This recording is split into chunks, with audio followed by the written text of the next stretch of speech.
Bring your broken heart here.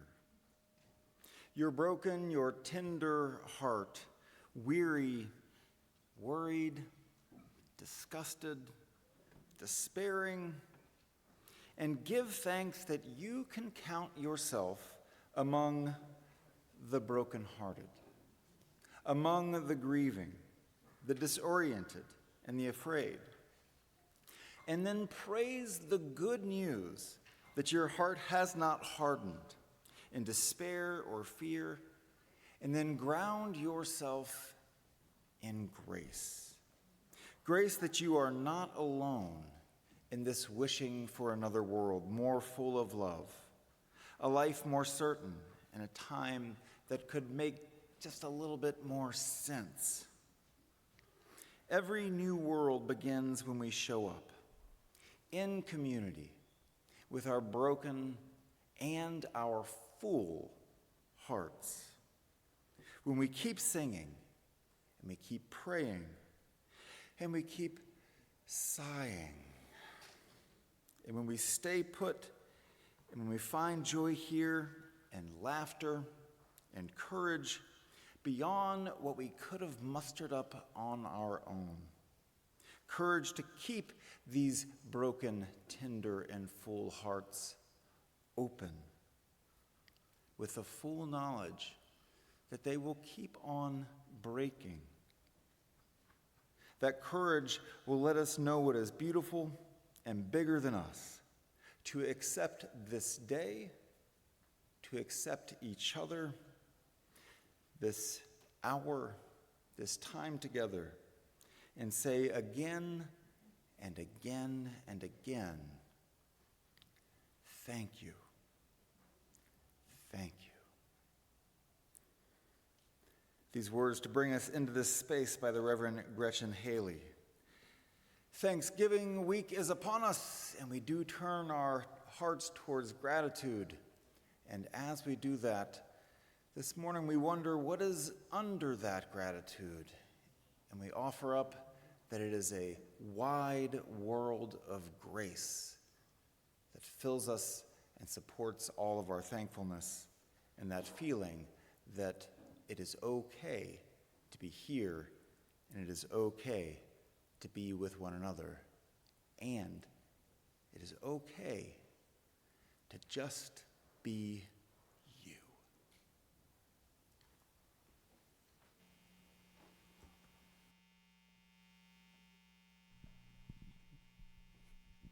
Our opening song this morning is Morning Has Come. Please rise as you are able.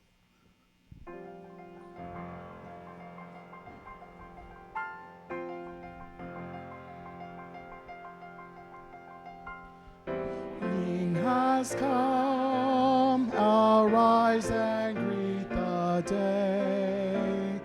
Dance with joy and sing a song of gladness. The light of hope here shines upon each face.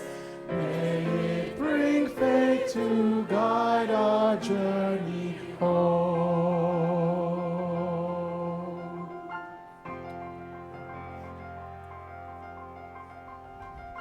A new day dawns, once more the gift is given.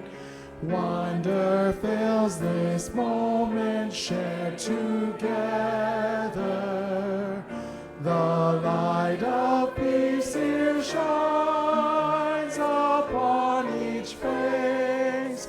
May it bring faith to guide our journey home.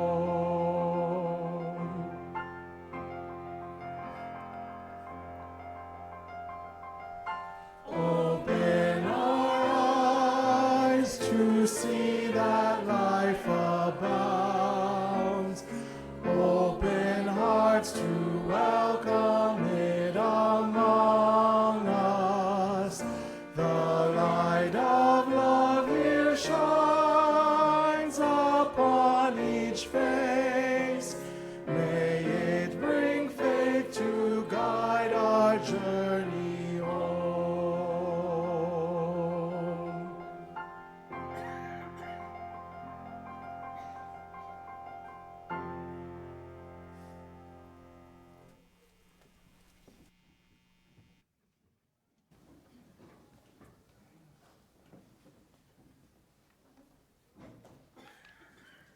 Good morning. Welcome to the Unitarian Universalist Fellowship of Central Oregon. My name is Nancy Tyler, and I am really happy to welcome you. We are an exclusive community. We affirm the mind, heart, and body in our search for truth and meaning. So here, you will find both comfort and challenge for your spiritual journey. We offer special welcome to all those gathered on Zoom this morning. If you're new, we invite you to put your name in the chat. So just take a second and look around you. It's likely among you, there's some kindred spirits here. You've got kin here. Because whatever your age, whatever the color of your skin, whatever's in your bank account, you're welcome here.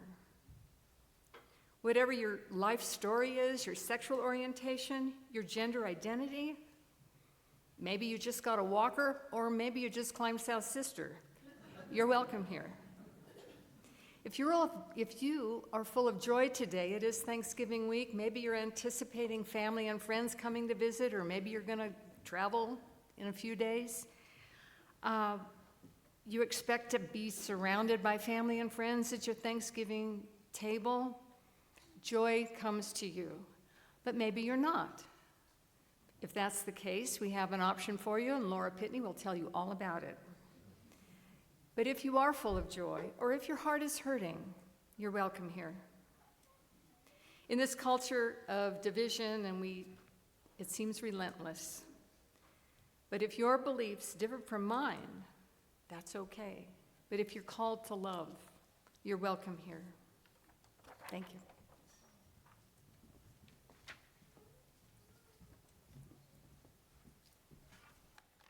Good morning. My name is Jill Stoffers, and Peter Jesse is lighting our chalice today.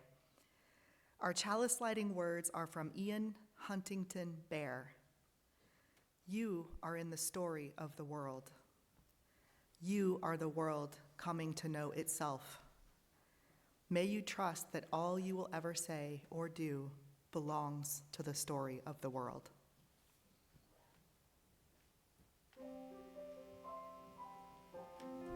Please join in body and spirit as we sing our chalice response, Spirit of Life.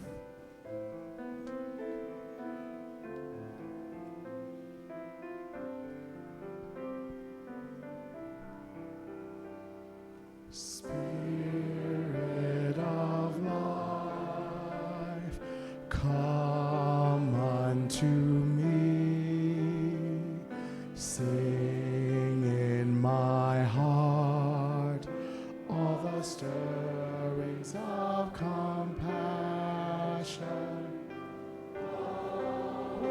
The wind, rise in the sea, move in the hand, giving life the shape of justice.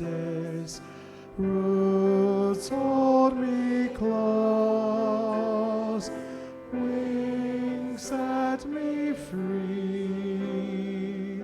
Spirit of life, come to me, come to me.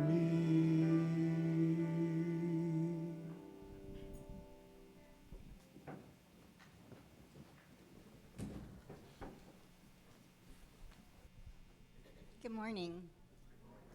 My name is Amy Brock, and I'm the Director of Religious Exploration for Children and Youth. And it is time for all ages. So if you are young or young at heart, we invite you to find your way to the rug this morning.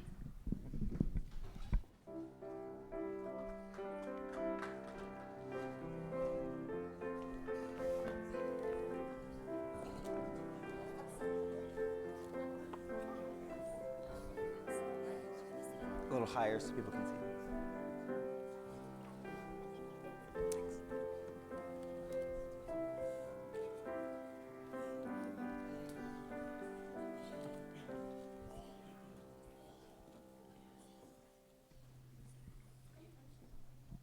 I'm thankful for all of the friends that we have here with us this morning. That's true. I'm thankful for each and every single one of you.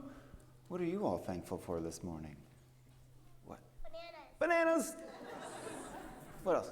Birthday parties. Birthday parties. What?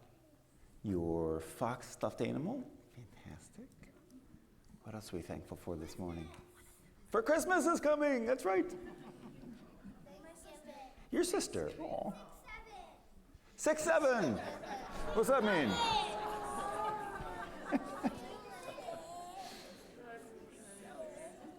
Well, one of the things I'm thankful for is Alice. Alice Elshoff. She has a story to share with us. This book she's holding, she wrote it. And it's all about her story of understanding a swan and its name, Grace. So Alice, will you share this story with us?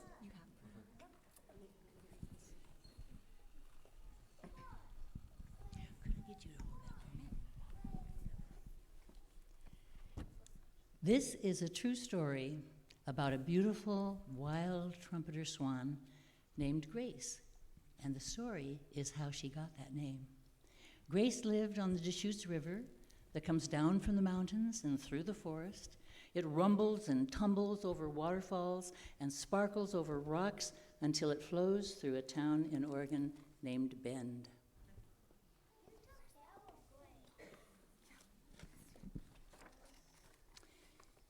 There is a nice trail along the Deschutes River where birdwatchers like to walk and look at the handsome ducks and the beautiful swans. And it was here that Grace spent her days eating the wild plants in the river, splashing and preening her feathers, and swimming with the other swans. But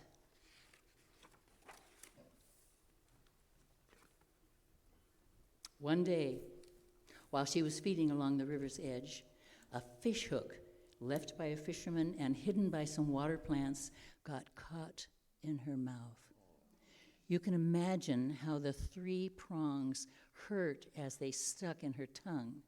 She couldn't close her mouth, she couldn't eat, and soon she became very, very weak.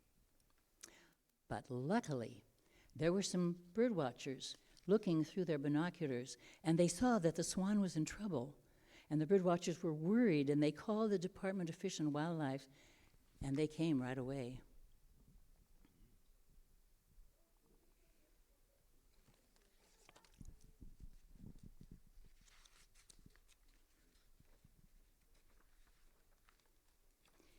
They took Grace to the animal hospital. Excuse me.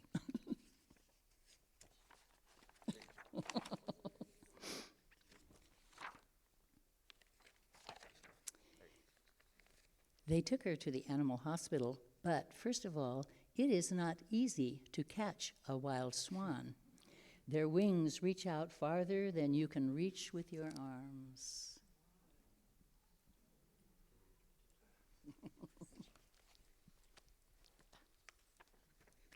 But at the animal hospital, the veterinarian worked very carefully to remove the hook from her tongue. And then Grace was taken to a wildlife rescue center called Native Bird Care, where a woman named Elise Wolf cared for the injured swan. Elise made sure that Grace had everything she needed. She gave the swan special medicine and special food. And soon, Grace was well enough to go outside and rest in a small kids' wading pool.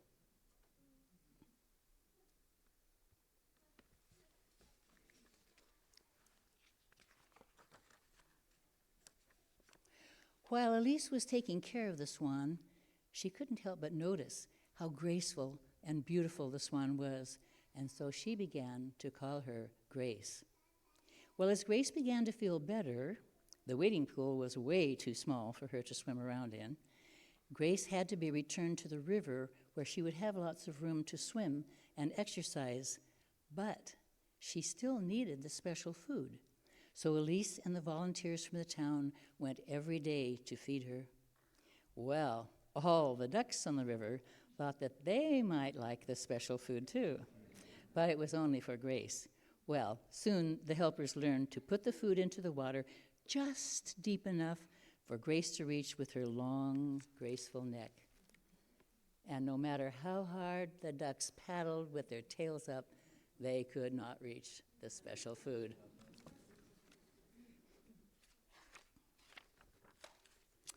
Over the next few months, with the help of the volunteers, Grace grew stronger and was soon paddling around, taking large, splashy baths, and being her beautiful, graceful self again. Ah, but that is not the end of the story. Because a little way up the river, near the town of Sun River, there lived a lonely, cranky, unhappy, angry, very grumpy swan. He hissed at every swan that came near him.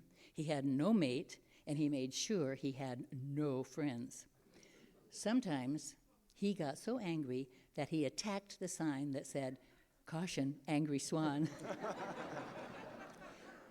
There is actually a video of him doing this. Now, his name was Sir Charles because some of his ancestors had belonged to a queen, but everyone just called him Chuck. When Grace was returned to the river, Chuck did not want her swimming in his part of the river, and he hissed at her if she came near. But as time went on, Chuck kept watching Grace as she swam and bathed and preened her feathers so gracefully. Chuck was falling in love, and he began to court her. And what he did was he swam in front of her, bowing his head up and down, hoping that Grace would bow her head up and down to show that she liked him. Well, at first, Grace was not very impressed. After all that hissing, she was not sure she could trust him. But Chuck did not give up. And so by summer's end, they were seen swimming side by side. All through the fall and winter, they were together. And it seemed that Chuck, no longer the lonely, cranky, unhappy, angry, very grumpy swan, had become a perfect gentleman. In the spring, though, Grace was not swimming in the river. Instead, she was sitting up in the grass on a small island. She sat there through rain and wind, and so what do you think was going on? Yeah. Yep, she was sitting on eggs to keep them warm in a nice big nest that she had made. Chuck stayed nearby, protecting Grace and the eggs, keeping the family at keeping the people at a proper distance. But this made the town people very, very happy. And then one day in early spring, the eggs began to twitch a little. Small cracks appeared. The cracks grew bigger, and the tiny swan babies, called cygnets, pushed their way through the shells and unfolded out of the broken eggs.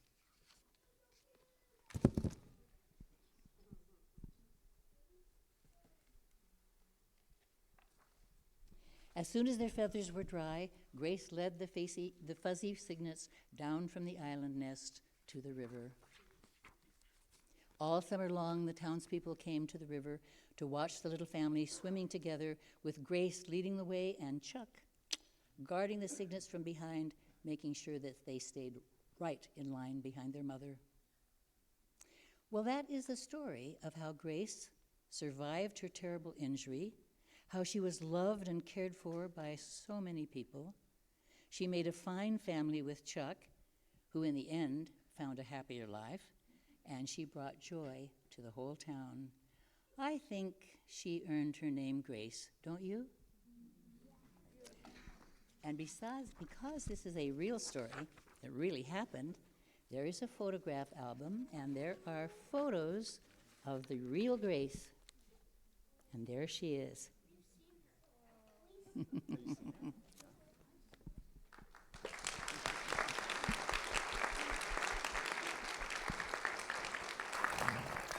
I think Grace, the swan, was full of all kinds of different grace, receiving help from others, giving Chuck some space when Chuck was grumpy, and then living into her life, her beautiful life, in the way that she just let it unfold.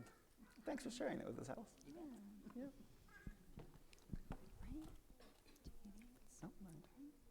I think we're going to go explore how to be thankful in our different spaces today. But before we go, we need to say our children's covenant. In this place, I am kind. In this place, I am loving. In this place, I am a friend to the earth and all animals and people. In this place, I am loved.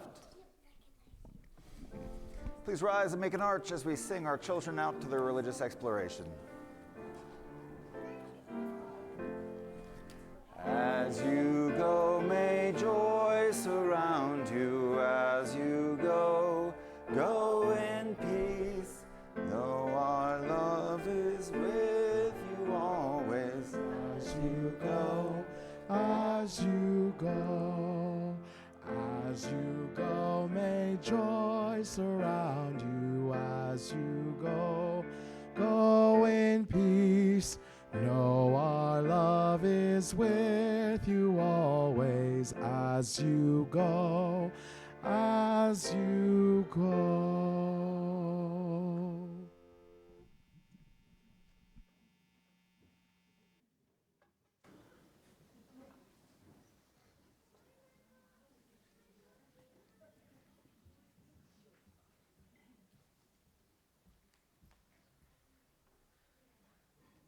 Hello.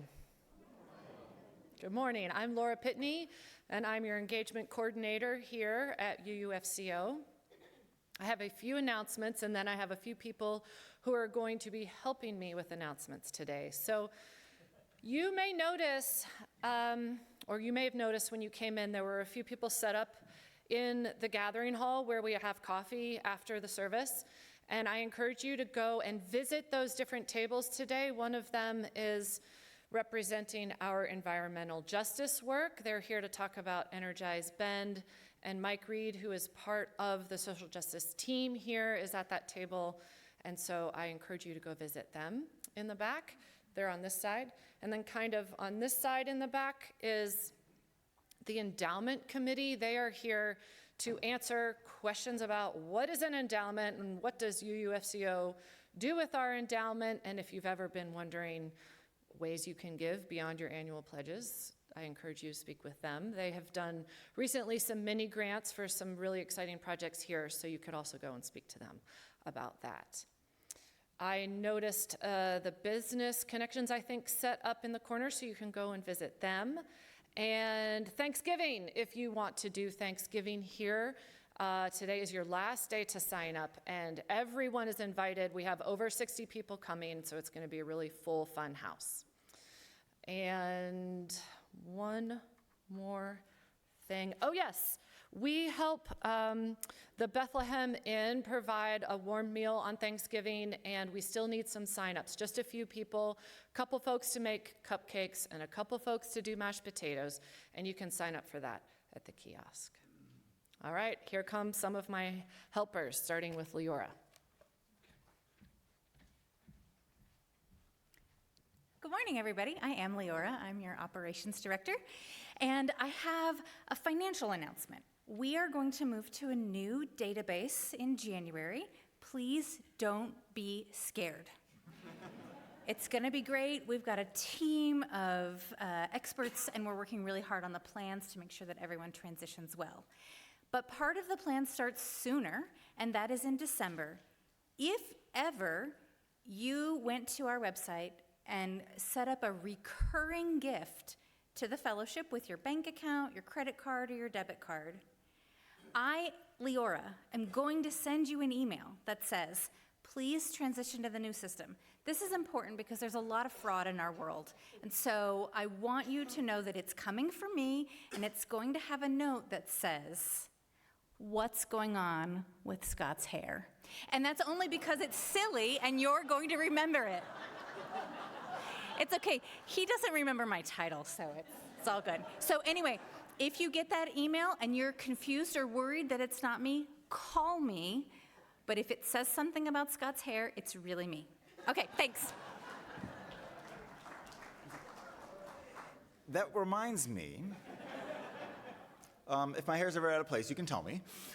But also, I will never send you an email that says something like, hey, I'm in a meeting. Can you email me back? I want gift cards, or I need help, or something. If it sounds mysterious from me, it's not from me. Scam emails happen, and we just want everyone to be aware that any requests that come from me will be very clear. And if anything ever seems a little fishy or a little off, it's probably because it's fishy, and it is off.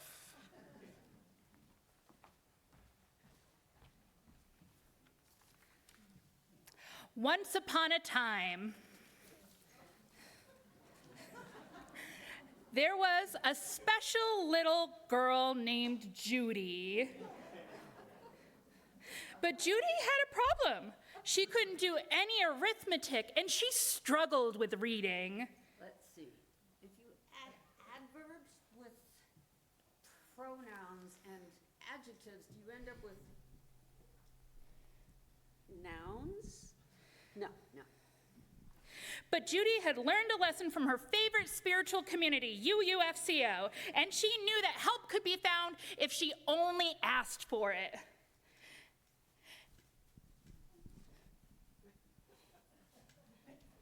Santa? Ho, ho, ho! Did a special little girl wish for a book about insects from the order Coleoptera with luminary powers? I knew I needed books on fireflies for Christmas. And the magic of Christmas was finally spread throughout the land, as little Judy knew that one of her friends from UUFCO's Fireflies program would always come to bring her books on various subjects. All of her adverb plus noun problems became solved due to the magic of her Firefly books. And though we know that all the volunteers of the Fireflies program are as magical as me, Santa, we still need more. Fireflies, fireflies, we love volunteering with fireflies. Fireflies, fireflies, we love volunteering with fireflies. Come on now, fireflies, fireflies, we love volunteering with fireflies. Fireflies, fireflies, we love volunteering with fireflies. One last time. Fireflies, fireflies, we love volunteering with fireflies. All right, thank you both so much. Our social justice programs at UUFCO are one of the most special parts of our church and community, and Fireflies is just one of those special programs. Fireflies are asking for people to join them in their mission right now. And look at all of you, so moisturized and full of energy. As someone who works full-time and attends seminary full-time, I'm held together by unicorn farts and matcha lattes. But even I was able to write a whole tiny musical, Fireflies, to help advertise them. So I know you can help too. Speaking of writing tiny musicals, every good musical has an act two, curtain rise, stage right. Ho, ho, ho, I know you weren't raised Christian. Oh, did it turn off? Did it turn off? No, it didn't. So let me tell you about holidays. I mean, I wasn't raised Christian, but like holidays are a popular part of the cultural zeitgeist, so I kind of know about like holiday. Oh. Don't minimize my heterosexual white Christian upbringing. I didn't know Santa was a human. Oh, that was the secret that I was trying to tell you. Oh, well, at least I can tell you about all of the events here at UUFCO. Let's talk about the Thanksgiving meal, the Bethlehem Inn Thanksgiving dinner, Deck the Halls, the holiday parade, bonus points if you dress up as UUs from Whooville, the tree decoration, Jars of Joy, the toy drive, caroling, the menorah lighting, solstice service, and Christmas Eve.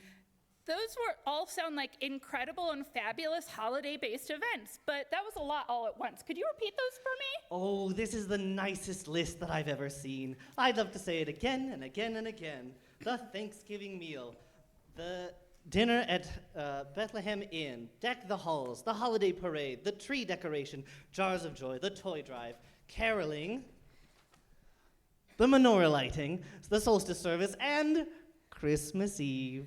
But Santa, how am I supposed to know when and where all of these things are happening? Well, I think you should check the ace. Check the ace. We know emails are so boring, but details are important, so check the ace. Check the ace. If you want to know more about if you could do both the Thanksgiving meal and the Bethlehem in Thanksgiving dinner, you could check the ace. Check the ace. We know emails are so boring, but details are important, so check the ace. Check the ace. If you want to know more about Deck the Halls, the holiday parade, the tree decoration, and caroling, check the ace. Check the ace. We know emails are so boring, but details are important, so check the ace. Check the ace. What about Jars of Joy and the toy drive? Come on now. Check the ace. Check the ace. We know emails are so boring, but details are important, so check the ace. Check the ace. And finally, the menorah lighting, the solstice service, and my favorite, Christmas Eve. Check the ace. I have an important confession, Santa Claus. I've never start to finish read the entire ace. I kind of just skim it as necessary. Oh, I'm sure that's okay. It's the holiday season, and there's a little grace, even for us. We'll just make it our New Year's resolution. Thank you all so much. Make sure to volunteer with Fireflies and check out the ace for all the holiday details. Thanks, y'all.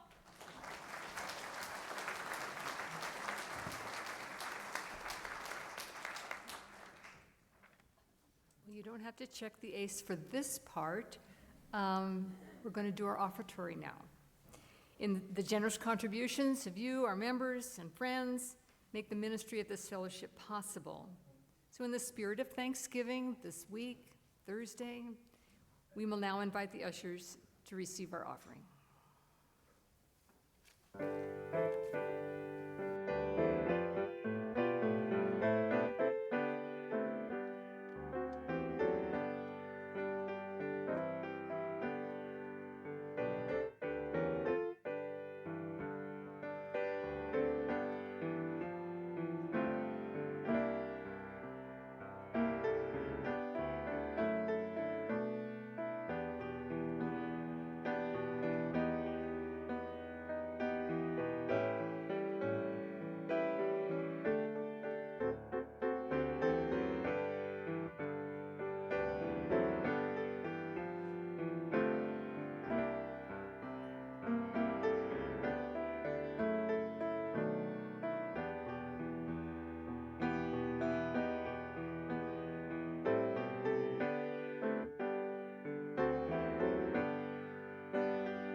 Thank you, Debbie. That was lovely. This congregation shares our joys and our sorrows and our gratitudes with each other each week, whether it is written down on one of these pieces of paper at our kiosk or whether it is just one that you're holding in your heart and would like to light a candle for on the sides of our sanctuary as I'm reading these. However it is your joys or your sorrows or your gratitudes show up for you today, we hold those together. Our first written joy is from Nancy Stevens via Maggie Miller. Nancy Stevens and her friend Chris are on the Continental Divide this very morning and headed to Bend. We are wishing for them good energy and safe travels. And Flora J. Patrick shares a gratitude for my husband Chris every day. We're grateful for Chris, too. And we're grateful for you, too, Flora. Karen Holdstock shares a gratitude for skilled surgeons. I am 2 weeks into a total knee replacement and looking forward to pain-free walks. Tim Nichols and James Simmons Cox share how grateful and indebted we are for the support and the fellowship you have given us over the past 10 years. James, is that an anniversary of your being in this fellowship? Aww. Happy anniversary. And Bob Barber is sharing his joy in reading the recent United States Conference of Catholic Bishops' special pastoral message on immigration, declaring that the treatment of the immigrants and the marginalized people in the U.S. was unchristian. They cited numerous biblical passages supporting their position, and they rarely make proclamations. The last one was 14 years ago. We join in that celebration of the Catholic bishops making true to their values, saying it out loud.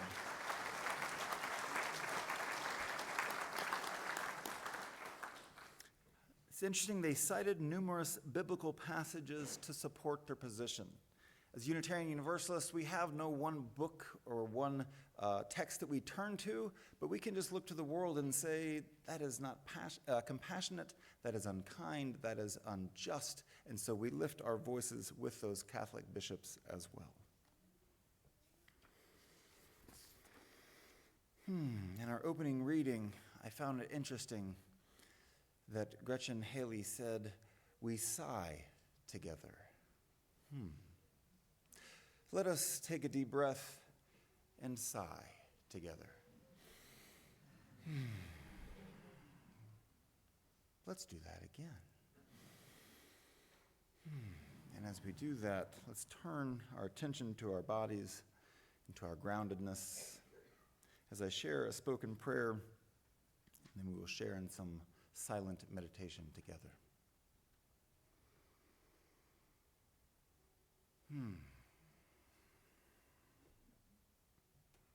The wheel of the year has turned yet again. Great Spirit of life, great Spirit of love. The season of gratitude and thanksgiving has returned. And so we begin to ask ourselves, how is it that we will sing our song of gratitude? How will we express these words into the air? How will we make our heart known to those around us and to that graceful world that gives us so much to be thankful for? What is it? For what shall we give thanks? There are many, many things. And so for this moment, we give thanks for friends near and far. We give thanks for our breath in to our lungs, nourishing us, and out into the world. We give thanks for love in the many splendid ways it shows up in our life, teaches us, guides us, heals us, and holds us. We give thanks for courage when we can find it, for clarity when we can discern it. We give thanks for strength when we find it inside of ourselves. We give thanks for delight. We give thanks for laughter, for beauty, for tables that we gather around, for the food that we enjoy. We look up and we give thanks for the sun and the moon and the stars in the sky and the trees that have been there the whole time we've been here, who stretch themselves to the sky and then begin to drop their leaves. We give thanks for the bright voices of children We give thanks for the wisdom of elders. We give thanks for actions either through us or upon us that bless the world. We give thanks for the sweetness of life, for music and art and celebration. We give thanks for generosity, for compassion, for endurance and resilience. We give thanks that we get to experience this thing called joy. We give thanks for hope, for joy that we have not yet experienced. For all these things, and for so many more, each in our unique way, we give thanks.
Please join in body and spirit and rise as you are able as we sing Amazing Grace.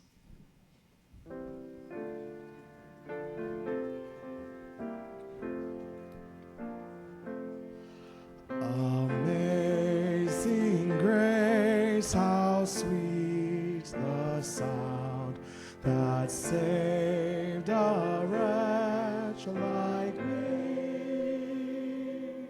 I once was lost, but now am found, was blind, but now I see. 'Twas grace that taught my heart to fear, and grace my fears relieved. How precious did that grace appear the hour I first believed. Through many dangers, toils, and snares, I have already come. 'Tis grace that brought me safe thus far, and grace will lead me home. When we've been there 10,000 years, bright shining at the sun, we've no less days to sing God's praise than when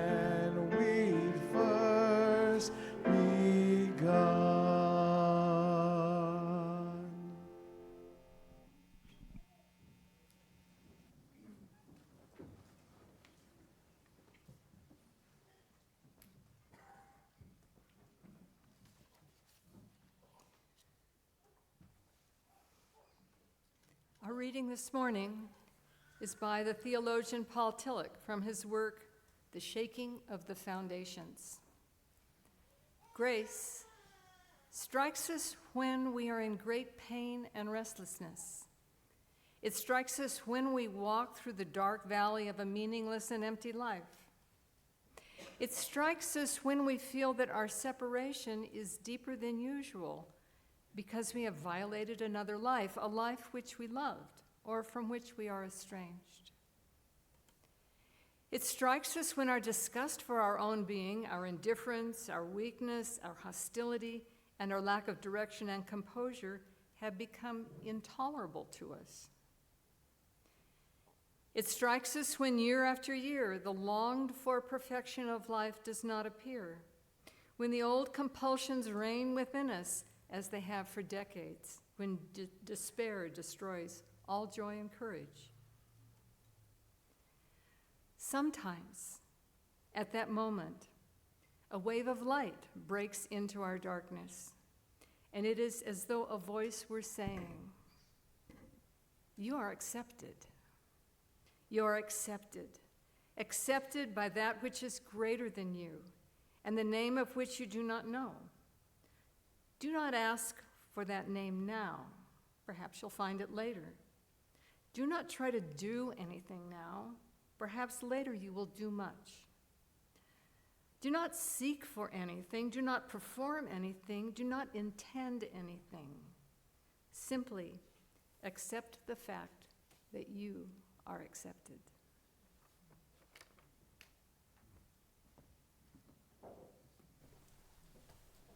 For our anthem this morning, we share gratitude for seasons and all the seasons, going from summer to fall to winter and to spring. We do this with the words of Charles Anthony Silvestri as the choir sings, "Bright the sun and blue is shining, summer spreads in valleys greenly. Lovers sing their newfound pining, time itself slows down to greet me. We move to fall, autumn air comes crisp and blowing, leaves from green to golden turning, hearts all full and eyes all glowing, gather round the hearth fire burning. We move to winter, night grows longer, darkness deeper, cold winds howl when comes the winter, white of snow by moonlight tempered, bearing hope for spring to enter. Flowers bloom with showers falling, all the world reveals its yearning. Nature sings, I hear her calling, round and round the seasons turning."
when Sterling let me know that he was excited to sing that song.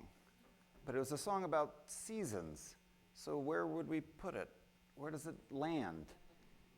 And we said, right here with us. And then we started talking about this idea of grace and gratitude. And is there not something about the turning and beauty of the seasons that evokes this idea of grace, of what is unearned, what is offered freely, and we experience just by being here? This magical turning of the seasons. To me, this brings up grace. This sunrise I saw this morning that I just get to experience. Those beautiful grays and pinks last night that splashed across the sky. To me, that's being offered a grace that I don't understand but gladly receive. Amazing grace. Amazing grace. How was that for you? When was the last time you sang that song? I realized we've never sung that song here. In my time, and this is my 9th year, we've never sang the song Amazing Grace. And there are some maybe reasons for that. It's an interesting song, and if you noticed on the slide, the asterisk, wretch like me. Yes, thank you. And then in parentheses, or soul, right? So that comes from our hymnal.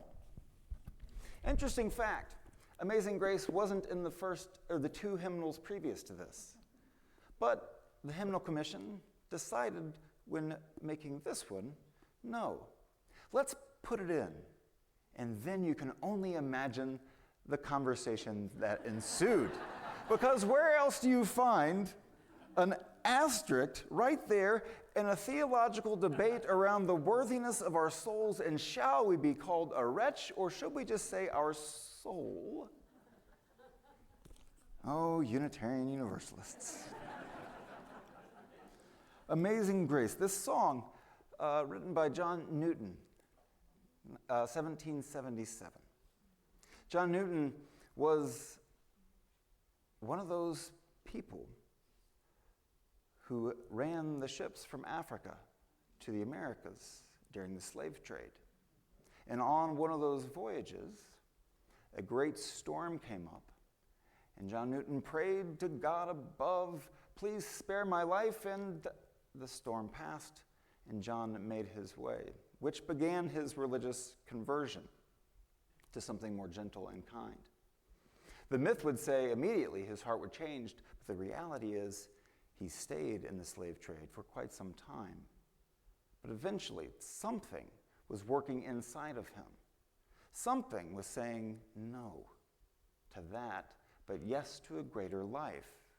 And eventually he became an Anglican priest and found a knack for writing hymns, and he wrote this one. So when he says, saved a wretch like me, he was talking about himself and the wretchedness that he had brought into this world. And wretch is a very evocative and hard word, is it not? I've felt like a wretch before. Have you? Sometimes we don't feel good. And sometimes we reach out hoping that something might save us, something might offer us some grace. Do you have an experience of this song, someplace in your life where it showed up? Maybe your upbringing, maybe President Obama singing it that time after the AME shootings. I remember it once from Boy Scout camp. Johnny Buss sang it. Johnny Buss sang it alongside Jason Colthorpe and John Phelps. These 3 in our scout troop, they were known as KSA. That's how they claimed it. They were like an insider club. And KSA stood for Kids Screwing Up America. They were, how shall we say, a countercultural and antagonistic bunch. They were also hilarious, and they also caused all kinds of problems. Anytime you went on one of these scouting trips, you would just know that Johnny Bus would be doing funny things, and he'd be doing things that drove the scout leaders absolutely bonkers. And then, one morning, Johnny Bus got up in front of our morning service with his two friends, and he sang Amazing Grace. How sweet the sound, in these beautiful three-part harmonies. And I saw a different side of Johnny Bus, who did love rabble-rousing, for sure, but also knew something about slowing down, singing with your friends, showing a softer, more vulnerable side, and singing Amazing Grace. I don't know how you feel about this word grace. I like what Unitarian Universalists call language of reverence. These bigger words like grace and holy and faith and sacred. Some people find these words helpful, and some people just say, no, too much baggage there. I'd rather not. And both those things are fine. But for me, I like to go back and mine those words and see what they mean to me now. And grace is one of those words. Grace is an amazing word, amazing idea, and an amazing thing to feel, witness, and see and experience in the world. Our reading was from the theologian Paul Tillich. He influenced a lot of our liberal religious tradition, and he wrote about this idea of grace. He said that grace is that moment when you realize that you're accepted, that you just are, and that you accept that you are accepted in all your confusion, that there is something greater than you that you are a part of. You are accepted, not because you're right or perfect, but just because, quite literally, you are. And as such, there can be no other way. You are accepted. For Tillich, he believed God, the word God, names the depth, and he called it the ground of being. And grace inside of that, then, is not offered from some place above, but is woven intimately and inherently in that idea of the ground of our being. It's everywhere. It's in the seasons turning. It's in our heart beating. It's in the fact that the day keeps coming again and again. Grace is everywhere. And as we were thinking about our theme of gratitude this month, the more I reflected on this, I realized that grace is underneath gratitude. It supports it. It comes through everything, through all the noise, and it breathes this fundamental and apparent yes. And it accepts that it could be no other way. It says yes. Yes to your being here. Yes to whatever it is, that you belong here, and that life is something that is unfolding inside of us and around us.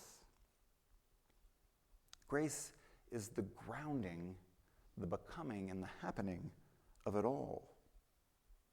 Grace is inherently relational. Grace is what happens between two people, or between a person and their experience of what is. There's this idea that has helped me both in ministry but also in parenting called self-differentiation. It's the idea that I'm me and you're you, and you have your stuff and I have my stuff, and your stuff can just be your stuff. Your stuff doesn't have to become my stuff, and my stuff doesn't need to become your stuff, but it can exist in that way. You're you, I'm me. Your crisis is not necessarily my crisis. Your excitement is not necessarily my excitement. But I can share and meet with you in relationship with that idea of being self-differentiated. So when I think about grace, it's interesting because grace doesn't show up. Grace is not compassion. Grace is not forgiveness. Grace is a holding of space. Grace is self-differentiated. Grace just says, oh, okay. You're you, and you're okay, and you're accepted. Whatever it is you're going through, whatever it is that's happening, it's okay. And here's some space to exist, to be alive, and to lean in to what is next. The Unitarian Universalist minister Emily de Tibert writes, necessary mercies. She says, I believe in naps. I believe in a glass of cold water and long showers and mango slices, the bead juice on your tongue. I believe in daydreaming while everybody else meditates. We were made for grace, she writes, not for perfectionism or productivity, but for wet cloth on fevered temples, for layered cakes, for the person who holds the door or pays for our groceries. Grace is the only way we all get out alive. Grace is space.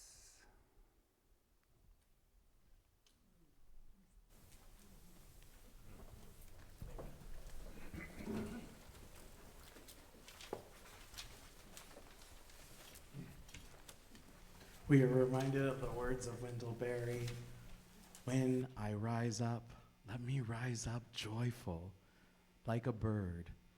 When I fall, let me fall without regret, like a leaf, like a leaf.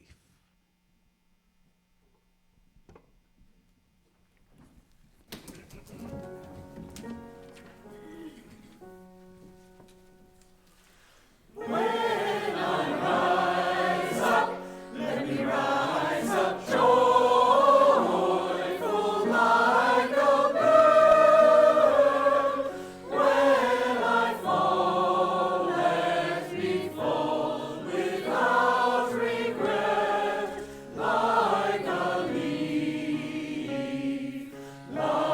a leaf.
that song is full of grace, is it not? Accepting the joy of rising up and the falling like a leaf. Each and every single one of us has those experiences of rising up and also of falling. So grace would invite us to just allow and accept and claim both of those experiences. The writer Anne Lamott is amazing, and she writes about grace. She says, "I do not understand the mystery of grace, only that it meets us where we are and does not leave us where it found us." Grace shows up in the middle, shows up as life is unfolding. And so Anne Lamott also gives us a good way to deal with life in that. She says in her prayer life, there's only 3 words, really. Help, thanks, and wow. For her, it all boils down to those 3 things, and I think that's right, and grace is infused in all 3 of those. Help, the ability to say that we can't do it all alone, that sometimes we fall and fail, sometimes we need to reach out and be received, hopefully with some grace. And thanks. Who here chose to be born, to be alive, and yet here we are as it all unfolds, given something that we did not earn, but can be grateful for anyway. And then, of course, wow. Wow, to witness and be a part of and encounter the beauty and mystery and love available in this life that takes our breath away. Help, thanks, and wow. It's interesting, as I've been thinking about grace over these last weeks. Last week, we mentioned this idea of original sin with Adam and Eve. And I realized, as our Unitarian and Universalist ancestors did, that no.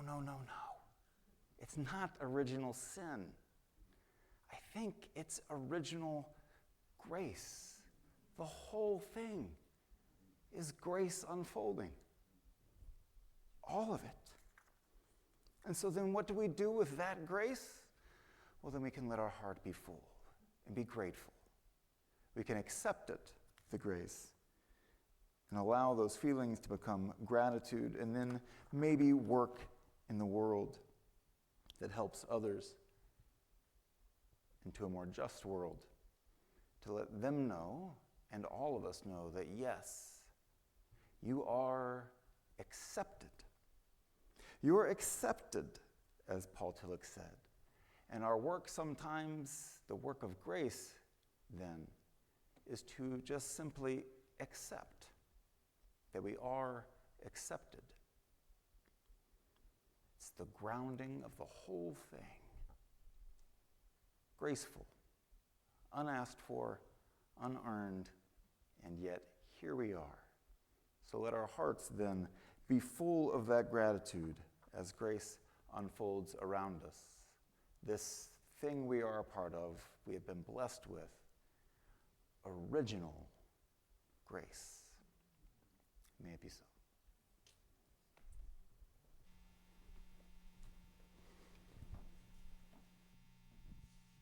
Our closing song is What a Wonderful World.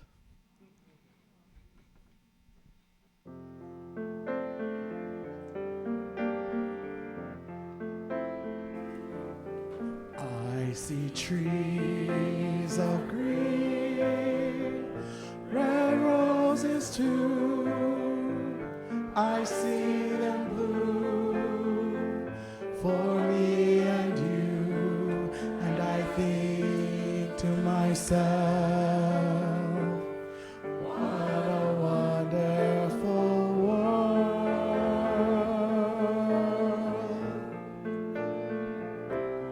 I see skies of blue and clouds of white, the bright blessed day, the dark sacred night, and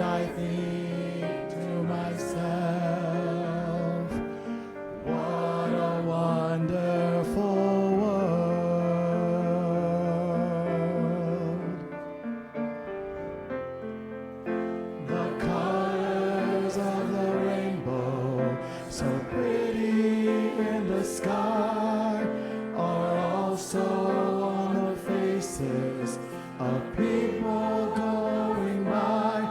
I see friends shaking hands, saying, how do you do? They're really saying, I love you. I hear babies cry. I watch them grow.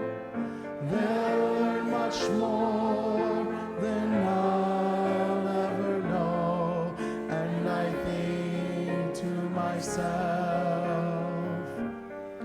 what a wonderful world.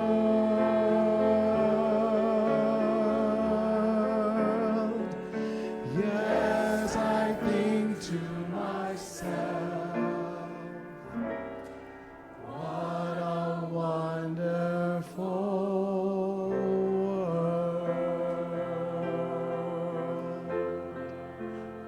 Oh, yeah.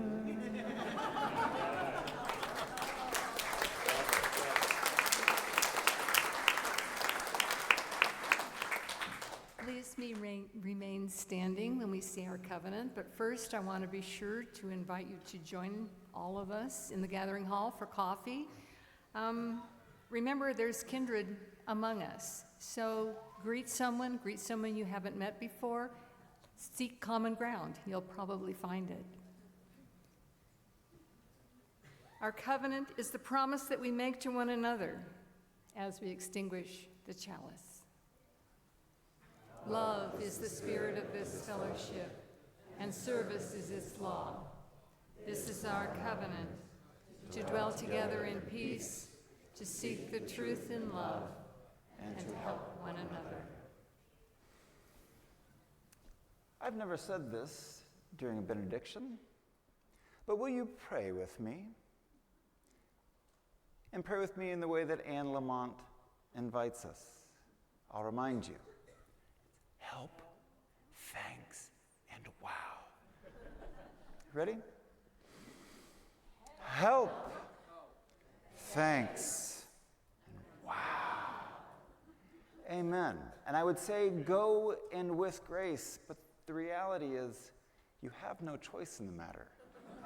It's already surrounding you. It's already here.